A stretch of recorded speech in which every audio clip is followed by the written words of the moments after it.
بسم اللہ الرحمن الرحیم نحمده ونصلی ونسلم علی رسولہ الکریم اما بعد فاعوذ باللہ من الشیطان الرجیم بسم اللہ الرحمن الرحیم وَقَضَىٰ رَبُّكَ أَلَّا تَعْبُدُوا إِلَّا إِيَّاهُ وَبِالْوَالِدَيْنِ إِحْسَانًا صدق اللہ العظیم ان اللہ وملائکتہ یصلون علی النبی یا ایھا الذین آمنوا صلوا علیہ وسلموا تسلیما بآواز بلند عشق و محبت کے ساتھ روشن پڑھیں الصلاۃ والسلام علیک یا سیدی یا رسول اللہ وعلی آلک واصحابک یا سیدی یا حبیب اللہ الصلاۃ والسلام علیک یا سیدی یا نبی اللہ وعلی آلک واصحابک یا سیدی یا نور اللہ الصلاۃ والسلام علیک یا سیدی یا رحمۃ للعالمین وعلی آلک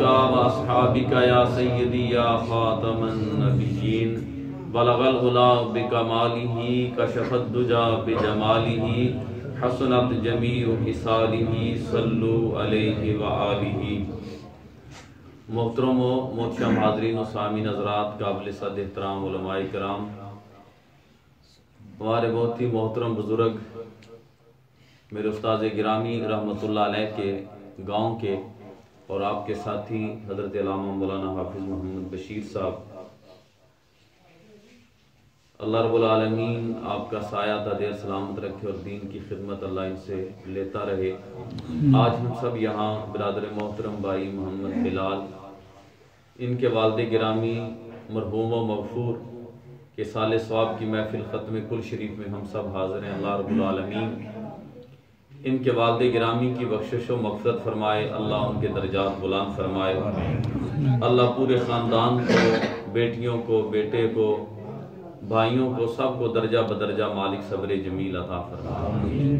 مجھ سے قبل حافظ صاحب نے بھی بہت خوبصورت نعت پڑھی، بھائی علی رضا نے بھی۔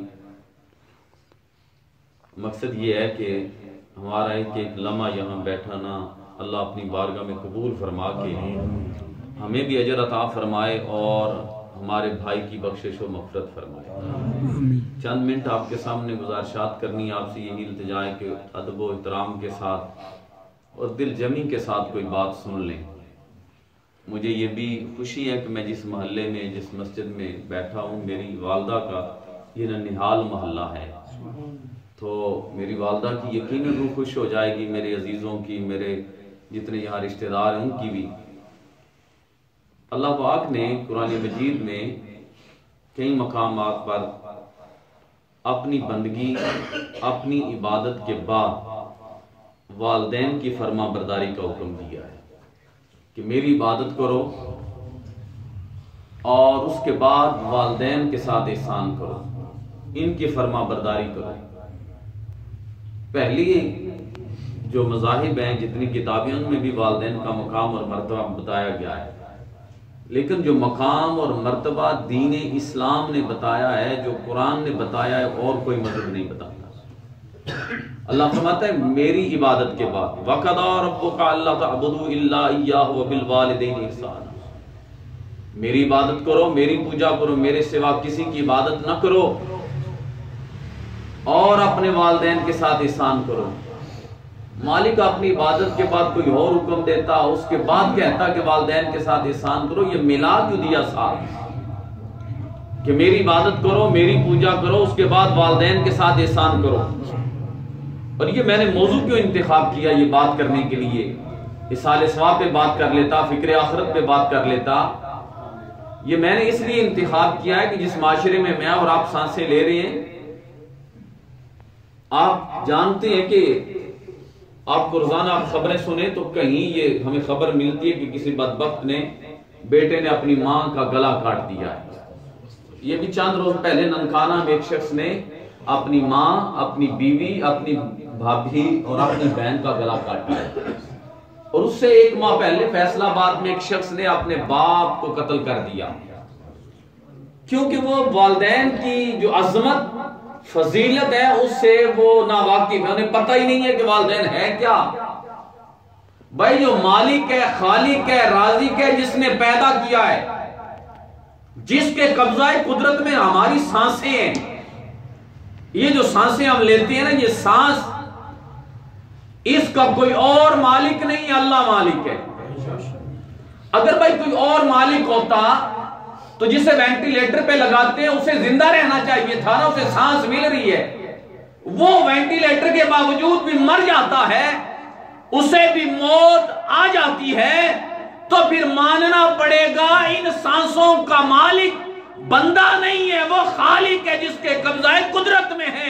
چاہے تو سانسیں عطا کرتا رہے، چاہے تو وینٹیلیٹر میں بھی سانسیں روک دے۔ دنیا کی آکسیجن آپ کو آکسیجن نہیں دے سکتی، جو مالک سانسیں دیتا ہے کوئی اور سانس نہیں دے سکتا۔ تو وہ مالک، وہ خالق جو ہمیں رزق دیتا ہے، جو سانسیں عطا کرتا ہے، وہ فرماتا ہے میری بندگی کے بعد، میری عبادت کے بعد اپنے والدین کے ساتھ احسان کرو، نیکی کرو۔ کیوں؟ امام فخر الدین رازی رحمۃ اللہ علیہ تفسیر کبیر شریف میں اس کا معنی بیان فرماتے ہیں، کیوں رب نے کہا یہ متصلی کیوں فرما دیا؟ فرمایا انسان کا مالک میں ہوں، تخلیق کرنے والا خالق میں ہوں، لیکن انسان کا دنیا میں آنے کے لیے سبب والدین ہیں۔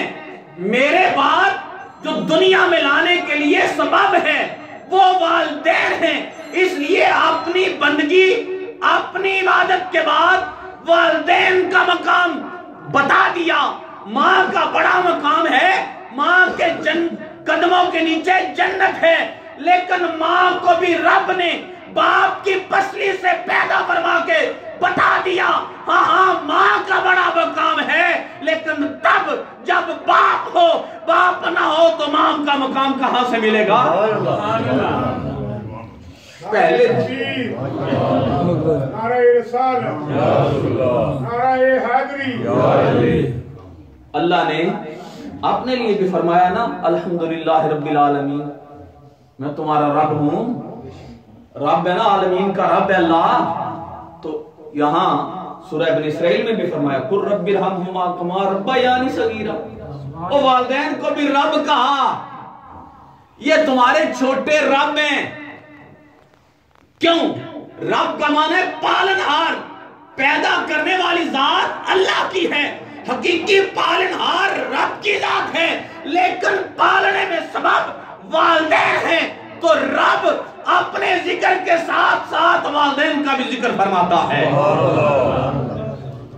پوچھا گیا یا رسول اللہ صلی اللہ علیہ وسلم، میرے زیادہ خدمت کا، احسان کا زیادہ حقدار کون ہے؟ تو آقا کریم علیہ السلام نے فرمایا تیری ماں۔ پھر پوچھا یا رسول اللہ کون؟ فرمایا تیری ماں۔ پھر پوچھا کون؟ فرمایا تیری ماں۔ چوتھی مرتبہ پوچھا، آقا کریم علیہ السلام نے فرمایا تیرا باپ۔ اس بات کو توجہ سے سننا، یہ کیوں فرمایا؟ 3 مرتبہ ماں، چوتھی مرتبہ باپ، کیا اس میں باپ کا مقام کم ہے؟ بھائی نہیں، ماں کو عظمت اور فضیلت اس لیے دی جا رہی ہے۔ امام فخر الدین رازی رحمۃ اللہ علیہ فرماتے ہیں ماں 3 مشکل مراحل سے گزرتی ہے، 3 مشکل مراحل سے۔ پہلا مرحلہ جب وہ حمل سے ہوتی ہے، بڑی تکلیف سے ہوتی ہے، تو کہہ دیتا ہے نا اماں تو باہر سویا کر، اماں تو باہر سویا کر، تو رات کو کھانستی ہے نا تو میرے بچوں کو جو ہے اس کی نیند خراب ہوتی ہے۔ میں نے کہا ذرا غور کر، تیری ماں تو رات کو سوتی نہیں تھی، جب تو پیٹ میں تھا وہ تو بڑی آسانی سے چل بھی نہیں سکتی تھی۔ تو فرمایا گیا پہلا مرحلہ، اگر تیرے اور میرے پیٹ پہ 2 اینٹیں باندھ دینا، 3 دن لگاتار اٹھا کر ہم نہیں چل سکتے، تو ماں تو 9 ماہ ہمیں پیٹ میں اٹھاتی ہے، پہلا مرحلہ۔ اور دوسرا میرے آقا کریم علیہ السلام نے فرمایا جب ماں ولادت کا وقت ہوتا ہے، بیٹے کو پیدا کرتی ہے، بیٹی کو پیدا کرتی ہے، بڑا مشکل مرحلہ ہوتا ہے۔ آپ جانتے ہیں نا، اسپتال میں جائیں تو یہ کہتے ہیں ایک کو بچا لو، یا ماں کو یا بیٹے کو، تو ماں آگے سے کیا کہتی ہے؟ سنا ہے کبھی؟ اس پہ کبھی کان لگا کر سننا، اسپتال میں جانا، پوچھنا کہ ماں کیا کہتی ہے۔ اور ماں کہتی ڈاکٹر صاحب میری جان چلی جائے، جو آنے والا ہے اسے زندہ رہنا چاہیے۔ کتنا مشکل مرحلہ ہے۔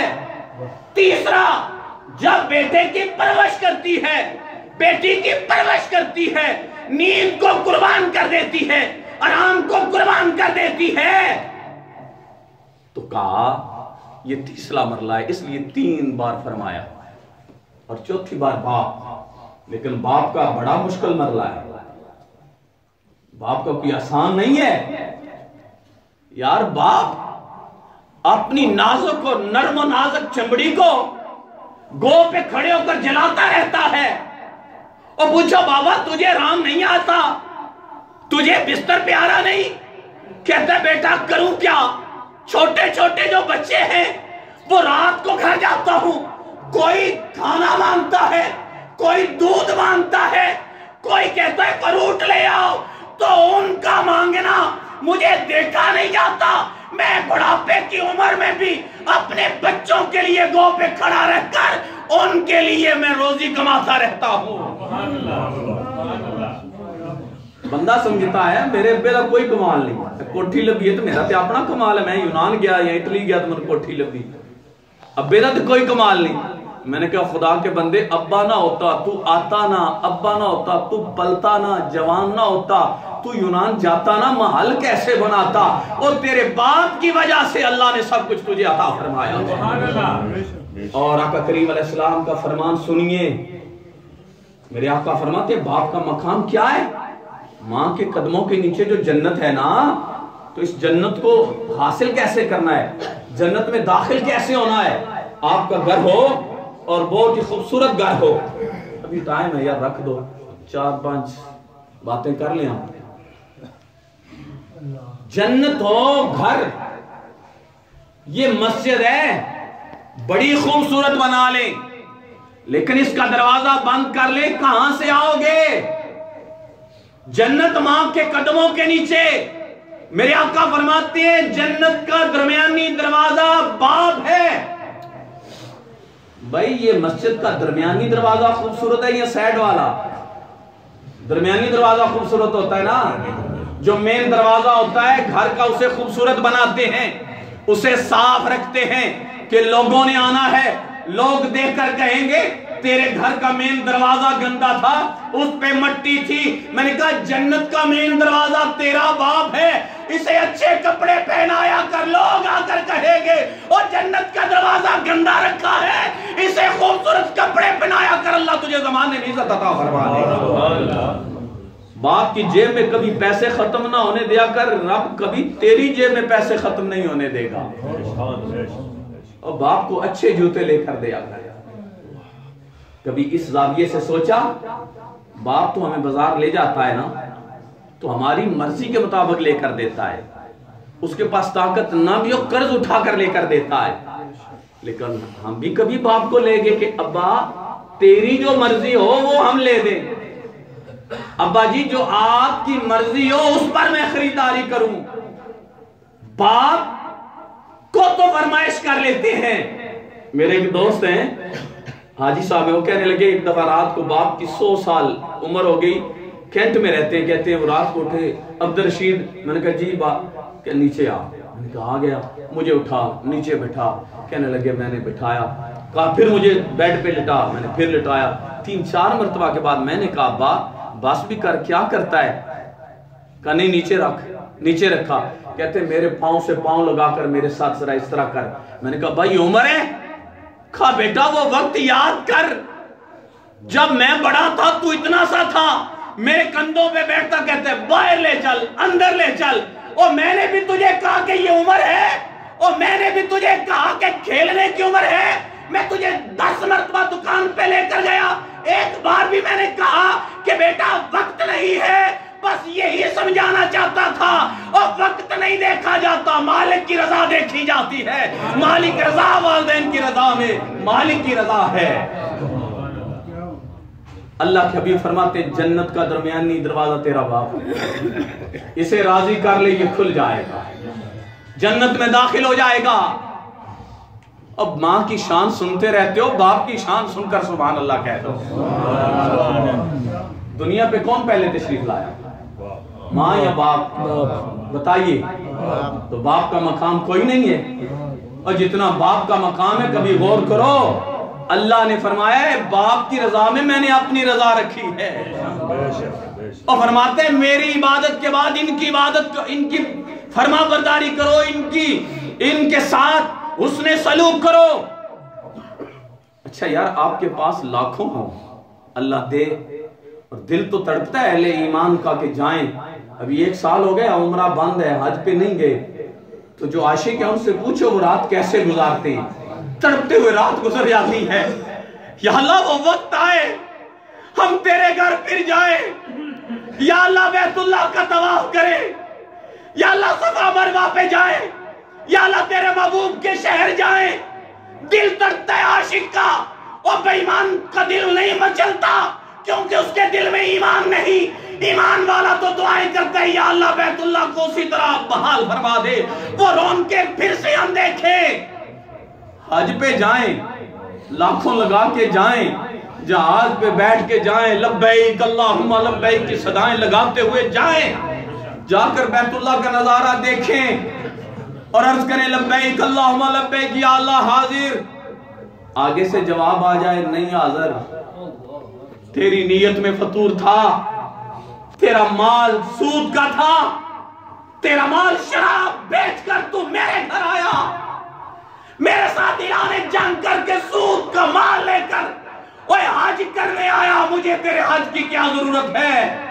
میری تو حدوں کو توڑ کے حج کرنے آیا۔ مالک کی مرضی قبول کرے یا نہ کرے، اور لیکن باپ کی شان تو دیکھ، ماں کی شان تو دیکھ۔ میرے آقا و مولا تاجدار کائنات صلی اللہ علیہ وسلم ارشاد فرماتے ہیں کوئی شخص آئے، گھر آئے، دروازے پہ کھڑا ہے، اندر نہیں آیا اور باپ کے کندھے نہیں دبائے، اور خدا کے لیے اگر باپ ہے تو رات کے اس کے کندھے دبا کر سویا کر۔ پیر کے ہاتھ چومتے ہو، میں بھی چومتا ہوں، میں اللہ کی عزت کی قسم اٹھا کر مسجد میں بیٹھا ہوں، جو باپ کے ہاتھ چومنے میں لذت ہے کسی اور کے ہاتھ چومنے میں لذت نہیں ہے۔ تم نے کبھی چومے نہیں ہے، لذت کیا ہے؟ تو نے ابھی باپ کے قدم نہیں چومے، ابھی باپ کے قدم نہیں دبائے، ابھی باپ کے سر میں تیل نہیں لگایا، ابھی باپ کے کندھے نہیں دبائے، بس دروازے پہ کھڑا ہے، دیکھا ابا جان چارپائی پہ تشریف فرما ہے، میرے آقا فرماتے اس دیکھنے پر تو خوش ہو گیا کہ ابا جان تشریف فرما ہے، اور کریم مالک تجھے ایک مقبول حج کا اسی وقت ثواب عطا فرما دے گا۔ عرض کی یا رسول اللہ ایک دن میں ایک ہی حج، اور فرمایا رب بڑا کریم ہے، رب بڑا رحیم ہے، اور رب کے بڑے خزانے وسیع ہیں، اور دنیا داروں کے دروازے پہ بیٹھ کر مانگنے والوں کبھی رب کے دروازے پہ آ کر تو مانگو، چودھری کے دروازے پہ جاتے ہو کبھی خالی نہیں بھیجے گا، اور اس کے در پہ آؤ جو کسی کو خالی نہیں بھیجتا، اس مالک سے مانگ کر تو دیکھو وہ رحمت کے دروازے کھول دیتا ہے۔ آقا فرماتے ہیں او میرے غلاموں کوئی شخص ایک دن میں خوشی خوشی اپنے والدین کے چہرے کی 100 مرتبہ زیارت کرے تو میرا رب اسے 100 مقبول حجوں کا ثواب عطا فرما دے گا۔ اب تو زیارت میں اتنا ثواب ہے، کندھے دبانے میں کتنا ثواب ہوگا، اور باپ کو کندھے پہ اٹھا کر لے جانے میں کتنا ثواب ہوگا۔ کبھی موقع ملے نا، قرآن میں آیا کہ والدین کی بات میں اف نہیں کہنا، اف نہیں کہنا۔ میں نے کئی بار یہاں شاید یہ بیان کیا، لیکن یہ آج بات کروں، میں نے پہلے یہاں بیان نہیں کی۔ اف کا پنجابی میں سب سے ہلکا لفظ ہے نا اف، لیکن امام فخر الدین رازی تیری عظمت پہ قربان جاؤں ایسا معنی بیان کیا اف کا۔ فرماتے ہیں اف عربی میں کسے کہتے ہیں؟ فرماتے ہیں آپ کے جسم پہ مٹی لگ جائے نا، دھول، تو آپ پھونک مار کر اسے صاف کرتے ہیں نا، شیشے پہ لگ گئی، ہاتھ پہ لگ گئی، کپڑے پہ۔ فرماتے ہیں یہ پھونک مارنے سے جو آواز نکلتی ہے، فرماتے ہیں عربی میں اسے اف کہتے ہیں۔ فرماتے ہیں والدین کی بارگاہ میں اتنی بھی آواز نہیں نکلنی چاہیے، یہ تو بڑی بے ادبی ہے۔ اوے ابا تنو نہیں پتا، اوے ابا کر لینا، یہ تو بہت بڑی بے ادبی ہے۔ اف اتنی پھونک مارنے سے اس سے آواز نکلتی ہے، اتنی آواز بھی والدین کی بارگاہ میں نہیں کہنی۔ گھر آنا ہے تو فروٹ لائے نا آپ، تو پہلے کس کو دینا ہے؟ بیوی کو ماں کو. کس کو؟ اور فروٹ لاؤ تو ماں کی بارگاہ میں پیش کرو, تنخواہ لاؤ تو ماں کی بارگاہ میں پیش کرو. وہ نہیں رکھتی, وہ لالچ نہیں کرتی. ایک ماں ہے جو بغیر لالچ سے پیار کرتی ہے. وہ تمہارا مال نہیں کھائے گی, وہ ہاتھ لگائے گی, اللہ تمہارے مال میں برکت عطا فرما دے گا. فروٹ ماں کو, تنخواہ ماں کے ہاتھ پہ. حکم آئے تو باپ کا پہلے مانے, یہ شریعت نے بتایا ہے. اور دوسرا افق کا معنی امام فخر الدین رازی نے پتا کیا فرمایا؟ فرمایا باپ بوڑھا ہو جائے, بیمار ہو جائے, چارپائی پہ پڑ جائے تو بندہ پیشاب تو کر ہی دیتا ہے چارپائی پہ. آج کل تو پیمپر آگے لگا لیا. میرے والد گرامی بیمار ہوئے, اللہ نے یہ موقع خدمت کا دے دیا. میں کسی بڑے درس میں نہیں پڑھا, یہ میرے ماں باپ کی دعا نے مجھے یہاں پہنچایا ہے. اللہ کی عزت کی قسم ہے. بس ایک بار ماں نے کہا مجھے تقریر سنا جیسے کرتا ہے. میں نے کہا اماں بندے نہیں ہیں. کہا بندوں کو سنانی ہے, مجھے سنانی ہے. تو باپ کا پیشاب جو ہوتا ہے نا, امام فخر الدین رازی رحمۃ اللہ علیہ فرماتے ہیں کہ وہ پیشاب ہی ہوتا ہے, اس سے بدبو آتی ہے. تو بندہ بدبو کی وجہ سے کپڑا رکھ ہی لیتا ہے. لیکن فرماتے ہیں کبھی نہ کرنا, تیرا باپ بیمار ہو تو پیشاب کر دے تو اس کو صاف کرنے کے لیے ناک پہ کپڑا نہ رکھنا. پوچھا کیوں؟ اور فرمانے لگے تو باپ سے نفرت نہیں کر رہا, تو اس بدبو سے نفرت کرتا ہے نا, لیکن تیرا ناک پہ کپڑا رکھنا کہیں باپ کے دل پہ نہ گرا گزرے تو باپ ناراض ہو گیا, رب ناراض ہو جائے گا. اور تو ایسا نہ کیا کر, بلکہ کپڑا ہٹا کر اپنے باپ کو صاف کر لیا کر. یہ ہے اف کا معنی. اف نہیں کرنا, اپنے ہاتھوں سے ان کی خدمت کرنی ہے, ان کو راضی کرنا ہے. جو ماں باپ کو ناراض کر کے مالک کی عبادت کرے, مالک اس کی عبادت قبول نہیں کرتا. پیر اسے فیض نہیں دیتا. اگر فیض لینا چاہتے ہو اپنے شیخ سے, مالک کو راضی کرنا چاہتے ہو, اپنے بوڑھے باپ کو راضی کر لو. ان کی طبیعت میں سختی آئی جاتی ہے بڑھاپے کی وجہ سے, یہ اونچا بول ہی لیتے ہیں. یہ مشکل وقت ہوتا ہے, جب تک مشکل سوال نہ آئے تو بندہ پاس کر کے اس سوال کا جواب دے کر آگے والی کلاس میں نہیں جا سکتا. یہ مشکل مرحلہ ہوتا ہے. باپ بوڑھا ہو جائے, اس کی طبیعت میں سختی ہوتی ہے, وہ گالی بھی دے لیتا ہے, وہ ناراض بھی ہوتا ہے. بھائیو ہاتھوں کو دیکھو, وہ کبھی آپ کے لیے بددعا نہیں کرتا, وہ تو طبیعت کی وجہ سے ایسے ہو جاتا ہے. اللہ نے قرآن میں فرما دیا کہ بڑھاپے کی وجہ سے اس کی طبیعت میں چچڑا پن آ جاتا ہے, سختی آ جاتی ہے, سماعت کمزور ہو تو بندہ اونچا بولتا ہے. تو اپنے والدین کو راضی کرنا ہے, اللہ راضی ہو جائے گا. آخری حدیث پاک صرف ایک آدھے منٹ میں بیان کر کے اجازت چاہوں گا. وہ کیا, میں نے اتنے والدین کے حقوق بتائے ہیں, لیکن کچھ اولاد کے بھی حقوق ہیں والدین پر. وہ کیا, میرے آقا و مولا صلی اللہ علیہ وسلم نے ارشاد فرمایا, اپنی اولاد کو 3 چیزیں سکھا کر جاؤ. کتنی؟ سکھائی وہ جاتی ہے جو خود آتی ہو, جو خود نہ آئے وہ سکھائی نہیں جاتی. کسی کاریگر کے پاس چھوڑے ہو, وہ اس سے خود نہ آتا ہو, وہ آپ کو کیا سکھائے گا؟ آقا کریم علیہ السلام نے فرمایا پہلی چیز کیا سکھا کر جاؤ, اپنی اولاد کو میری محبت سکھا کر جاؤ. پہلے اپنے دلوں میں حضور صلی اللہ علیہ وسلم کی محبت پیدا کرو, پھر اولاد کو سکھاؤ. دوسرا آقا کریم علیہ السلام نے فرمایا میری اہل بیت کی محبت سکھا کر جاؤ.